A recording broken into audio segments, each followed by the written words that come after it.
हमारा हर प्लैनेट उसके निशाने पे है। मैं किसी और को इस जंग का हिस्सा नहीं बनने दूंगी। ब्रह्मांड को बचाने की ये लड़ाई हम एक साथ लड़ेंगे।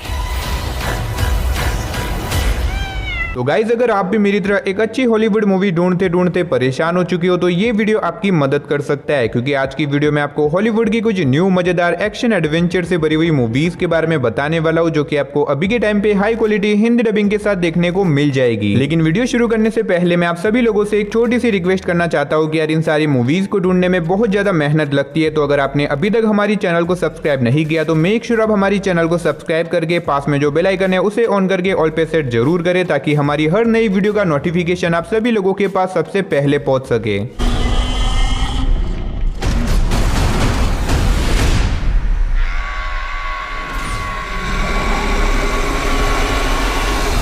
तो चलिए बिना देरी के वीडियो की शुरुआत करते हैं हमारी आज की लिस्ट की नंबर 8 की मूवी से, जिसका नाम है रेड डाउन। ये 2013 में रिलीज हुई एक एक्शन वॉर मूवी है, जिसे IMDb की तरफ से 5.1 आउट ऑफ 10 की रेटिंग मिली हुई है। इस मूवी के अंदर में कहानी दिखाई जाती है अमेरिका के एक शहर की, जहां पे अचानक से नॉर्थ कोरिया एक बहुत ही खतरनाक अटैक कर देता है और इस अटैक की वजह से बहुत सारे मासूम लोगों की जान चली जाती है। अब इसी बीच हमें कहानी दिखाई जाती है जेड और उसके भाइयों की, जो कि किसी तरह इस अटैक में बचने में कामयाब हो जाते हैं। लेकिन कहानी में ट्विस्ट तो पता है जब वो नॉर्थ कोरियन सोल्जर जेड के फादर को उसके ही सामने जान से मार देते हैं, जिसके बाद जेड डिसाइड करता है कि वो कैसे भी करके उन सोल्जर से अपने फादर की मौत का बदला लेके रहेगा। अब इसके बाद जेड अपने दोस्तों के साथ मिलकर एक प्लान बनाता है और निकल जाता है उन लोगों से अपने फादर की मौत का बदला लेने के लिए। तो आखिर क्या वो अपना बदला पूरा कर पाएगा? और आगे मूवी में जो कुछ भी इंटरेस्टिंग चीजें होने वाली है वो सब जानने के लिए आपको इस मूवी को देखना पड़ेगा। अगर आपको एक्शन वॉर वाली मूवी देखना पसंद है तो ये मूवी आपको बहुत ज्यादा पसंद आएगी। तो नंबर 7 पे जो मूवी आती है उस मूवी का नाम है द गुड नेबर। ये 2022 में रिलीज हुई एक एक्शन थ्रिलर मूवी है, जिसे IMDb की तरफ से 5.9 आउट ऑफ 10 की रेटिंग मिली हुई है। इस मूवी के अंदर में कहानी दिखाई जाती है रॉबर्ट नाम के एक आदमी की, जो कि एक दिन बार में डेविड नाम के एक आदमी से मिलता है, जो कि असल में उसी का पड़ोसी है। अब ऐसे में लेट नाइट को ये दोनों ही साथ में अपने घर की तरफ लौटते हैं, लेकिन कहानी में ट्विस्ट तो बताया जब नशे की हालत में होने की वजह से ये दोनों अपनी गाड़ी से एक लड़की को उड़ा देते हैं, जिसकी वजह से उस लड़की की वहीं पे मौत हो जाती है। जिसके बाद ये दोनों उस लड़की की लाश को एक तालाब के अंदर छुपा देते हैं। अब इन दोनों को ही पता है कि इन दोनों ने एक लड़की का मर्डर किया है, भले ही गलतफहमी में सही, लेकिन मर्डर तो मर्डर होता है, जिसकी वजह से ये दोनों एक बहुत बड़ी प्रॉब्लम में फंस जाते हैं। और इससे आगे मूवी की कहानी में जो कुछ भी इंटरेस्टिंग चीजें होने वाली है वो सब जानने के लिए आपको इस मूवी को देखना पड़ेगा। अब मैंने यहाँ पे आपको सिर्फ मूवी की बेसिक सी स्टोरी बताई है। अगर आप पूरी मूवी की स्टोरी जानना चाहते हो तो उसके लिए आप इस मूवी को वन टाइम वॉच के लिए ट्राई कर सकते हो। तो नंबर 6 पे जो मूवी आती है उस मूवी का नाम है अलोन। ये 2020 में रिलीज हुई एक हॉरर एक्शन मूवी है, जिसे IMDb की तरफ से 6.2 आउट ऑफ 10 की रेटिंग मिली हुई है। इस मूवी के अंदर में कहानी दिखाई जाती है जूलिया नाम की एक लड़की की, जो कि अपने नए घर में शिफ्ट होने वाली है। इसी वजह से वो अपना सारा सामान लेके निकल जाती है अपने नए घर की तरफ। लेकिन कहानी में ट्विस्ट तो बताया जब बीच रास्ते में जाने के बाद जूलिया की मुलाकात एक आदमी से होती है, जो कि किसी न किसी बहाने से बहुत टाइम से जूलिया का पीछा कर रहा है। लेकिन जूलिया इस आदमी के ऊपर इतना कुछ ध्यान नहीं देती, क्योंकि ऐसा लगता है कि कहीं न कहीं ये आदमी एक नॉर्मल इंसान होगा। लेकिन असल में ये आदमी एक साइकोपैथ किलर है, जो कि अब जूलिया के पीछे पड़ जाता है उसे मारने के लिए। तो वैसे में जूलिया अपने आप को इस साइकोपैथ किलर से कैसे बचाएगी, आखिर ये आदमी जूलिया को क्यों मारना चाहता है, वही सब कहानी जानने के लिए आपको इस मूवी को देखना पड़ेगा। तो नंबर 5 पे जो मूवी आती है उस मूवी का नाम है द एक्सोरिज्म ऑफ गॉड। ये 2021 में रिलीज हुई एक हॉरर ड्रामा मूवी है, जिसे IMDb की तरफ से 5.3 आउट ऑफ 10 की रेटिंग मिली हुई है। इस मूवी के अंदर हमें कहानी दिखाई जाती है एक लड़की की, जो कि एक नई जगह के ऊपर जाती है और वहां पे जाने के बाद एक बहुत ही खतरनाक डीमन उसके अंदर आ जाता है। अब इसी बीच हमें कहानी दिखाई जाती है फादर पीटर की, जिन्हें इस जगह के ऊपर बुलाया जाता है ताकि वो इस लड़की में से इस डीमन को निकाल सके। लेकिन यहाँ पे आने के बाद फादर पीटर को पता चलता है कि ये वही डीमन है जिसे 18 साल पहले उन्होंने किसी और की बॉडी के अंदर से निकाला था। अब आखिर इस डीमन और फादर पीटर का क्या कनेक्शन है, और आखिर क्या फादर पीटर इस लड़की में से इस डीमन को निकाल पाएंगे या फिर नहीं, वही सब कहानी जानने के लिए आपको इस मूवी को देखना पड़ेगा। अब मैंने यहाँ पे आपको सिर्फ मूवी की बेसिक सी स्टोरी बताई है। असल में मूवी के अंदर आपको काफी कमाल की स्टोरी देखने को मिलेगी, जो कि आपको मूवी की स्टार्टिंग से लेके एंड तक पूरा बांध के रखेगी। अगर आप कोई हॉरर मूवी देखना चाहते हो देन डेफिनेटली आप इस मूवी को वन टाइम वॉच के लिए ट्राई कर सकते हो। तो नंबर 4 पे जो मूवी आती है उस मूवी का नाम है प्रॉक्सिमिटी। ये 2020 में रिलीज हुई एक साइफाई थ्रिलर मूवी है, जिसे IMDb की तरफ से 4.8 आउट ऑफ 10 की रेटिंग मिली हुई है। इस मूवी के अंदर में कहानी दिखाई जाती है आइजैक नाम के एक लड़के की, जो कि एक दिन एक एलियन शिप को देख लेता है, जिसकी वजह से वो वहीं पे बेहोश हो जाता है। अब ऐसे में जब आइजैक को होश आता है वो देखता है कि उसके पास कुछ अजीब तरह की पावर आ चुकी है, और इसके बाद वो इसके बारे में कुछ लोगों को बताता है, लेकिन कोई भी उसकी बातों पे यकीन नहीं करता। लेकिन कहानी में ट्विस्ट तो बताया जब इसी बीच कुछ बहुत ही खतरनाक लोग आइजैक के पीछे पड़ जाते हैं उसे पकड़ने के लिए। अब ऐसे में आइजैक अपने आप को उन लोगों से कैसे बचाएगा, आखिर वो लोग कौन है जो कि आइजैक को मारना चाहते हैं, और आखिर वो एलियन कौन थे, वही सब कहानी जानने के लिए आपको इस मूवी को देखना पड़ेगा। अब हर मूवी की तरह मैंने मैंने इस मूवी की भी आपको यहाँ पे मूवी की बेसिक सी स्टोरी ही बताई है। अगर आप पूरी मूवी की स्टोरी जानना चाहते हो तो आप इस मूवी को ट्राई कर सकते हो। मूवी ठीक ठाक सी है जिसे आप एटलीस्ट वन टाइम वॉच के लिए एक बार ट्राई कर सकते हो। तो नंबर 3 पे जो मूवी आती है उस मूवी का नाम है द लिक्विडेटर। ये 2017 में रिलीज हुई एक क्राइम थ्रिलर मूवी है जिसे IMDb की तरफ से 5.6 आउट ऑफ 10 की रेटिंग मिली हुई है। इस मूवी के अंदर में कहानी दिखाई जाती है एक बहुत ही खतरनाक सीरियल किलर की, जो कि शहर में एक के बाद एक मासूम लोगों को बहुत ही बेरहमी से मारता जा रहा है। अब इसी बीच हमें कहानी दिखाई जाती है एक डिटेक्टिव की, जिन्हें मिशन दिया जाता है कि उन्हें कैसे भी करके इस सीरियल किलर को पकड़ना होगा ताकि वो शहर में होने वाले क्राइम को रोक सके। लेकिन इस सीरियल किलर को पकड़ना इतना भी आसान नहीं है, क्योंकि ये सीरियल किलर कुछ इस तरह से मर्डर करता है कि इसे पकड़ना लगभग इम्पॉसिबल है। लेकिन इसके बावजूद भी हमारा डिटेक्टिव हर वो मुमकिन कोशिश करता है जिससे कि वो सीरियल किलर को पकड़ सके। तो आखिर एट द एंड क्या वो उस सीरियल किलर को पकड़ पाएगा? आखिर वो सीरियल किलर कौन है? आखिर वो लोगों को क्यों मार रहा है? वही सब कहानी जानने के लिए आपको इस मूवी को देखना पड़ेगा। अब हो सकता है मूवी की स्टोरी सुनने में आपको इतने कुछ खास न लगे, लेकिन मूवी के अंदर आपको एक बहुत बड़ा ट्विस्ट देखने को मिलेगा, जो कि अगर मैंने यहाँ पे आपको बता दिया तो मूवी की स्टोरी रिवील हो सकती है। मूवी काफी कमाल की है जिसे आप वन टाइम वॉच के लिए एक बार ट्राई कर सकते हो। तो नंबर 2 पे जो मूवी आती है उस मूवी का नाम है बैड समरिटन। ये 2018 में रिलीज हुई एक हॉरर थ्रिलर मूवी है जिसे IMDb की तरफ से 6.4 आउट ऑफ 10 की रेटिंग मिली हुई है। इस मूवी के अंदर में कहानी दिखाई जाती है रॉबर्ट नाम के एक लड़के की, जो कि एक होटल के अंदर कार पार्किंग करने का काम करता है। लेकिन असल में रॉबर्ट पेशे से एक चोर है, जो कि कार पार्किंग के बहाने कार ओनर के घर पे जाता है और वहां पे जाके चोरी करता है। और रॉबर्ट ये काम बहुत टाइम से कर रहा है, लेकिन आज तक वो कभी भी पकड़ा नहीं गया। अब हर बार की तरह रॉबर्ट एक दिन एक कार ओनर के घर पे चोरी करने के लिए जाता है, लेकिन कहानी में ट्विस्ट तो बताया जब वहां पे जाने के बाद वो देखता है कि उस कार ओनर ने एक लड़की को किडनैप करके रखा है। जिसके बाद रॉबर्ट उस लड़की को छोड़ देता है ताकि वो उस लड़की की जान बचा सके। लेकिन रॉबर्ट को इस बात का बिल्कुल भी अंदाजा नहीं था कि वो इस बार जिस कार ओनर के घर के अंदर चोरी करने के लिए गया वो कोई नॉर्मल इंसान नहीं है, वो एक साइकोपैथ सीरियल किलर है, जो कि अब रॉबर्ट और उसकी फैमिली के पीछे पड़ जाता है उसे मारने के लिए। तो वैसे में रॉबर्ट अपने आप की और अपनी फैमिली की जान उस सीरियल किलर से कैसे बचाएगा और आगे मूवी में जो कुछ भी इंटरेस्टिंग चीजें होने वाली है वो सब जानने के लिए आपको इस मूवी को देखना पड़ेगा। मूवी की स्टोरी लिटरली काफी कमाल की है, जो कि आपको मूवी की स्टार्टिंग से लेके एंड तक पूरा बांध के रखेगी। तो फाइनली नंबर 1 पे जो मूवी आती है उस मूवी का नाम है नोइंग। ये 2009 में रिलीज हुई एक साइफाई थ्रिलर मूवी है जिसे IMDb की तरफ से 6.2 आउट ऑफ 10 की रेटिंग मिली हुई है। इस मूवी के अंदर हमें कहानी दिखाई जाती है जॉन नाम के एक प्रोफेसर की, जिसके बेटे को एक दिन स्कूल में से 50 साल पुराना एक लेटर मिलता है जिसके अंदर बहुत सारे नंबर्स लिखे होते हैं। अब पहले तो जॉन इस लेटर को मजाक समझ के इग्नोर कर देता है, लेकिन जब वो बाद में इस लेटर को डीकोड करने की कोशिश करता है उसे पता चलता है कि असल में इस लेटर के अंदर कोई नंबर्स नहीं बल्कि डेट्स लिखी गई है, जिन डेट्स को आने वाले फ्यूचर या फिर पास्ट में कोई ना कोई हादसा होने वाला है। यानी कि अगर सिंपल भाषा में कहे तो आज से 50 साल पहले ही किसी ने इस लेटर के अंदर वो सारी चीजें लिख दी थी जो कि अब जाके होने वाली है। तो आखिर ये कैसे मुमकिन है? आखिर रॉबर्ट इसके बारे में आगे क्या कुछ पता लगा पाता है और आखिर ये किसने और क्यों लिखा था? वही सब कहानी जानने के लिए आपको इस मूवी को देखना पड़ेगा। अब इस मूवी की स्टोरी और इसके अंदर दिखाया गया कॉन्सेप्ट काफी ज्यादा यूनिक होने वाला है और मेरे हिसाब से ये एक अंडररेटेड मूवी है। अगर आपने अभी तक इस मूवी को नहीं देखा तो मैं आपको हाईली रिकमेंड करूंगा कि आप इस मूवी को वन टाइम वॉच के लिए एक बार जरूर ट्राई करें। तो चलिए उसी के साथ हमारी आज की वीडियो को इधर ही खत्म करते, मिलते और किसी नई वीडियो के साथ। तब तक के लिए आप इन सारी मूवीज को देख के एंजॉय करो।